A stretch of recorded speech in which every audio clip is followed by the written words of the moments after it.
일본 아베 총리가 퇴진을 진지하게 고민 중이라는 언론 보도들이 잇따르고 있습니다. 이에 대한 좀 구체적인 이야기를 한번 해보도록 하겠습니다. 최근 흥미로운 여론조사 결과가 나왔는데요. 세계 주요 23개국 국민들을 대상으로 자국 지도자들의 이번 바이러스 사태의 대응 수준, 그 대응 능력을 조사한 결과 일본의 아베 신조 총리가 최하위를 기록했습니다. 이번 사태에서 제대로 된 초기 대응을 하지 못했고 어설픈 지도력을 보여준 아베 총리에 대한 일본 국민들의 냉정한 평가를 다시 한번 확인할 수 있었던 대목인데요. 해당 조사 결과는 정치, 경제, 미디어, 사회 4개 분야에서 각국 지도자들에 대한 자국민들의 평가를 수치화해서 얻어졌습니다.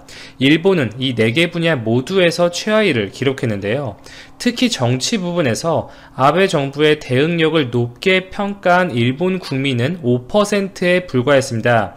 압도적인 최하위 꼴찌를 기록하였고요. 홍콩 11%, 프랑스 14%가 뒤를 이었습니다. 한국 21%, 미국은 32%를 기록했는데요. 놀랍게도 중국과 베트남은 80% 이상으로 후한 평가를 받았습니다.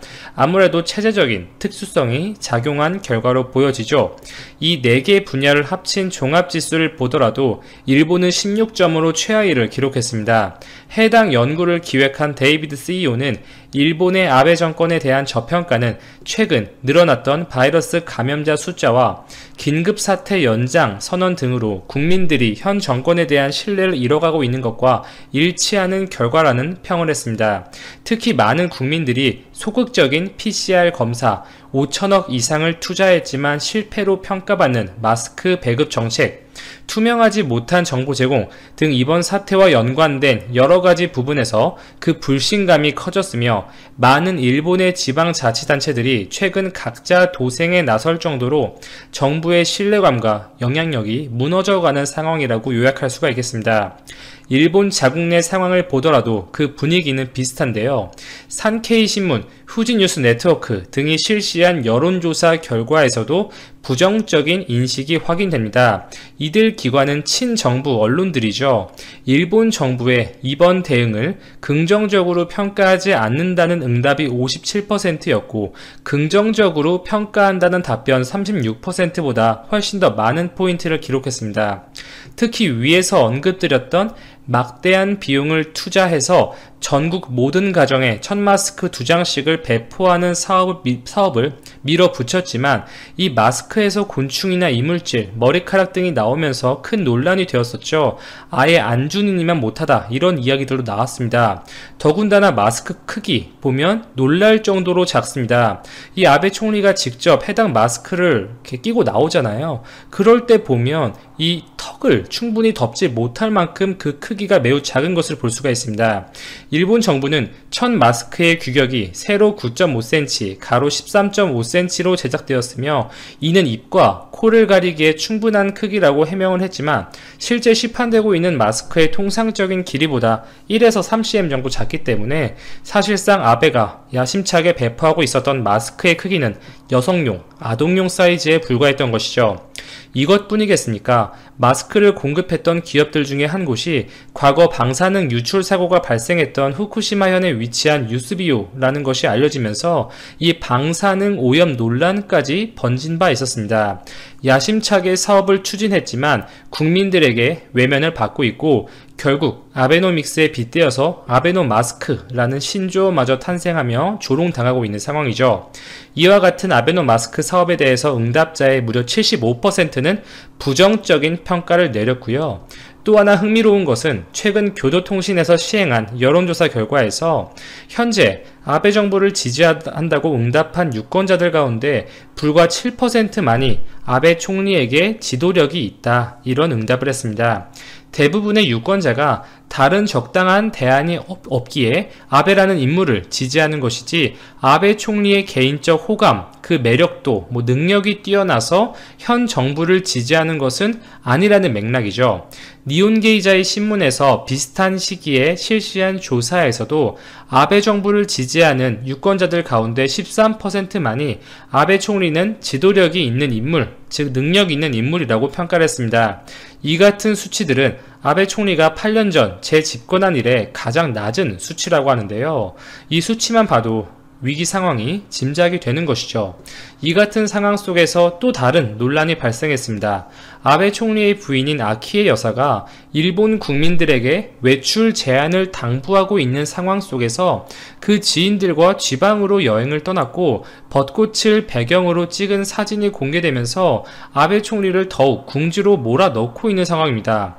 이렇게 여러가지 이슈로 아베에 대한 인기가 떨어진 가운데 그가 내년 9월 자민당 총재 임기가 종료되면 더는 임기를 연장하기는 어려울 것이라는 관측이 지배적인 상황이고 일부에서는 중도 사퇴설마저 돌고 있습니다.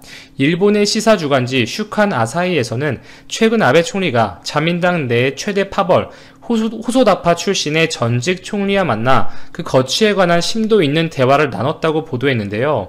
자민당의 한 관계자는 아베 정부가 본인의 큰 업적으로 생각했었던 도쿄올림픽의 개최가 미뤄진 상황에서 내년에라도 제대로 개최가 가능할지에 대한 확신이 없고 헌법 개정 역시 표류하고 있는 현실을 고려해 볼 때 더 이상 현재 정부가 공적을 남길 거리가 없어졌다. 아베 총리 역시 물러날 때를 생각하고 있다는 뉘앙스의 이야기를 한 바 있습니다. 또한 과거에는 상상하기 어려웠던 일들도 발생하고 있는데요. 이번 사태에 대한 경제 대책 마련 과정에서 자민당 내 의원들이 일부 야당 의원들과 협력해서 소비세 감세, 현금 지급 등을 적극적으로 요구하고 있습니다. 과거 아베 총리가 군림했던 시기, 즉 1강 체제였을 때는 절대 없었을 모습들마저 보여지고 있는 것이 현재 일본 정치죠.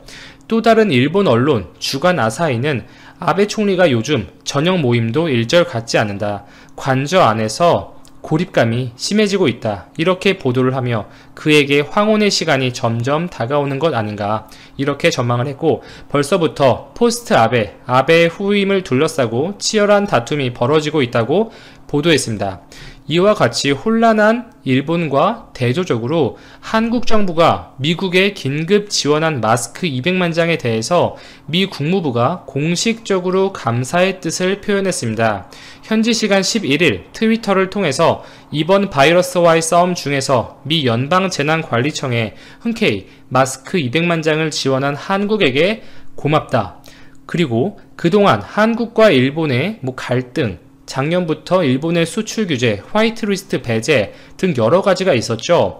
그 조율 과정 중에서 은연중에 일본의 입장을 대변하고 한국을 조금 무시하는 듯 했던, 그러면서 많은 국민들에게 미움을 샀었던 인물 해리스 주한 미군 대사 역시 한국의 이번 지원을 공식적으로 언급하면서 해당 마스크를 지원한 청와대에 감사 인사를 표출했습니다.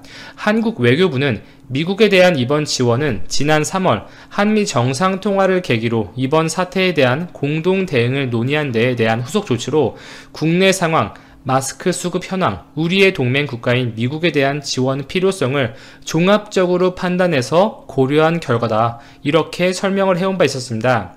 한국의 아주 굿무브라고 볼 수가 있죠.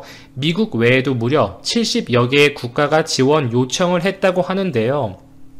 이러한 한국의 방역 시스템, 한국의 의료 수준, 그리고 전반적인 방역 물자에 대한 전 세계적인 관심이 분명 높아지고 있고 이는 신조어마저 만들었죠.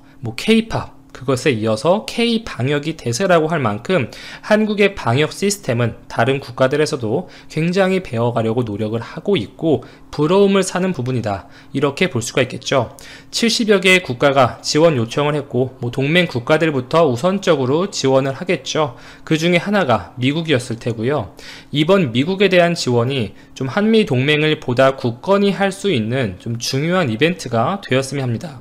미국 역시 한국에 대한 감사 인사를 표현한 것과 플러스 어쨌든 현재 재난 상황이잖아요. 이러한 재난 상황에서 좀 필요할 때 도움을 주는 것 역시 동맹 국가의 역할이기 때문에 이러한 면에서 한국이 동맹국이라는 점을 강조해서 미국이 표현을 하고 있는 것 같습니다. 추후 미국과의 방위비 협상도 순탄하게 진행되기를 기원하면서 오늘 방송 여기서 정리하겠습니다. 오늘도 제 방송을 들어주셔서 진심으로 감사드립니다. 한국 상품은 디자인과 품질은 뛰어나지만 인지도가 낮다. 지난 2016년 코트라가 외국 바이어가 본 한국 상품의 경쟁력 현주소 보고서에서 나온 결론이었습니다.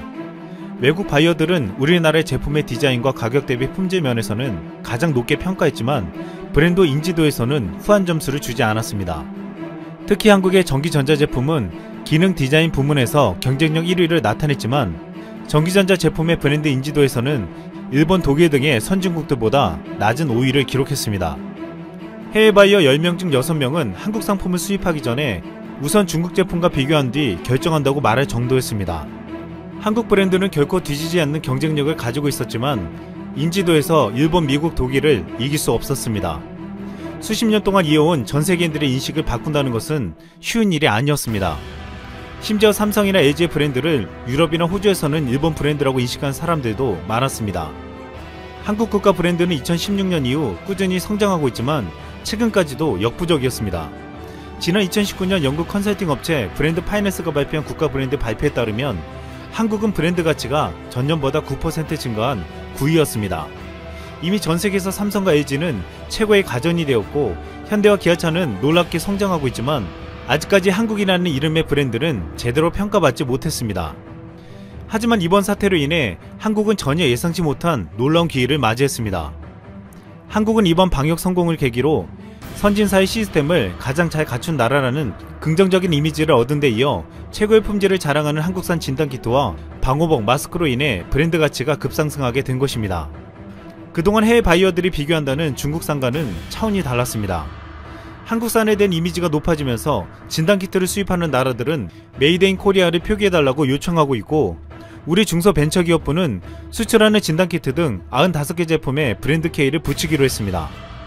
놀라운 건 최근 수출기업들 사이에서 코리아 프리미엄이란 말이 나오고 있다는 것입니다. 한국의 중견 가전업체 원봉은 최근 외국 바이어들로부터 태극기나 한글로 한국이라는 글자를 새겨서 보내달라는 요청이 늘고 있다고 했습니다. 어떤 고객사들은 제품을 수입한 뒤 직접 태극기 도안을 제작해서 부착하기도 했다고 했습니다. 이 같은 한국 브랜드의 인기에 원봉이 공기청정기 판매량은 올해 1분기 지난해 같은 기간보다 70%가량 늘었다고 했습니다. 창업자인 김영돈 회장은 1987년 섬유무역업에 뛰어들 때만 해도 한국산이라는 것을 숨기기 위해 스티커로 메이드 인 코리아를 붙이고 현지에서 뗄 수 있도록 했다고 했는데 지금은 한국산이라면 30% 이상 값을 더 쳐준다고 말했습니다. 이번 기회로 한국의 국격과 브랜드 파워가 모두 높아지며 이제는 한국의 재발견이라는 말까지 나오고 있습니다. 그동안 기업의 가치에 비해서 낮은 주가를 기록했던 한국의 기업들은 이제 새로운 시대를 맞이할 것으로 보고 있습니다. 많은 국가들에게서 사양산업이 되어가고 있는 제조업에 대한 재평가 작업이 이루어지고 있습니다. 삼성전자와 LG, 현대자동차 등은 1분기 실적으로 위기에 강한 한국 제조업의 저력을 보여주고 있습니다. 삼성전자는 반도체와 서버와 PC 수요 등으로 1분기 영업이익 6조 4,500억 원으로 선방했다는 평가를 받았고 LG전자는 감염병 사태 속에서도 어닝 서프라이즈 수준의 1조 원의 영업이익을 기록했습니다. 이로 인해 LG전자는 올해 1분기 매출과 영업이익에서 모두 미국의 월프를 제치고 세계 1위를 탈환했습니다. 현대자동차는 1분기 영업이익이 8,638억 원으로 지난해 대비 4.7% 증가했고 최근 사태로 인해 1분기 세계 주요 시장 자동차 판매는 전년 대비 27.5% 감소했지만 한국 브랜드 점유율은 전년 동기 7.3%에서 8.4%로 높아진 것으로 조사되었습니다. 또한 지난 3일 WTO의 월간 상품 무역 통계를 분석한 결과 한국의 2월 수출액 증가율은 3.8%로 OECD 국가 가운데 전년 대비 증가율이 세 번째로 높았습니다. OECD 구리아 사무총장은 지난 21일 G20 국가 중에서 대한민국 경제가 가장 빨리 회복될 것이라고 밝혔습니다. 주요 국가들이 봉쇄를 1개월 연장할 때마다 성장률이 2%포인트 감소할 가능성이 높다고 하면서 한국은 대응이 빠르고 필요한 인프라와 대처들이 준비되어 극복 시간을 단축할 수 있을 거라 전망했습니다. 앞으로 2분기부터는 한국도 피해를 벗어날 수는 없겠지만 주요 선진국들보다는 확실히 선방하고 있고 앞으로 잘 극복할 수 있을 거라 평가받고 있습니다. 김영범 기획재정부 1차관은 지난달 11일 자신의 페이스북에 경제가 그나마 이 정도 버티고 있는 것은 국가 경제에서 제조업체들이 차지하는 비중이 높고 이들의 역량이 뛰어나기 때문이라고 말하며 수십만 제조회사와 종사자들에게 우리들의 숨은 영웅이라고 말해주고 싶다고 언급했습니다. 한국은 이번에 찾아온 기회를 놓치지 않기 위해서 만반의 준비를 하고 있습니다. 한국은 미국, 중국, 유럽 등 전통적인 수출 시장 외에 동남아시아, 중남미, 중동, 아프리카 등에 대한 공략을 대대적으로 추진하겠다고 했습니다. 그동안 주요 수출 시장뿐만 아니라 새로운 시장에서도 한국 브랜드의 위상은 높아져 가고 있습니다. 이번에 한국이 보여준 방역 방법은 K방역이란 이름으로 전 세계로 퍼져나가고 있습니다. 지난달에만 K방역을 알리는 웹세미나가 3차례 열렸는데 미국, 러시아 등 75개국 보건부 관계자가 참석하여 폭발적인 관심을 보였습니다. 그동안 한류를 통해서 K-팝이 전 세계에 알려졌다면 이제는 K를 붙인 K방역을 비롯하여 K바이오, K제약, KBT, K투어, K푸드, K컬처, K에듀 등도 전세계 시장을 향해 출격할 준비를 하고 있습니다. 조만간 전세계에서 K가 붙여진 로고를 자주 보게 될 수 있을 전망입니다. 이상 쓸멍이었습니다.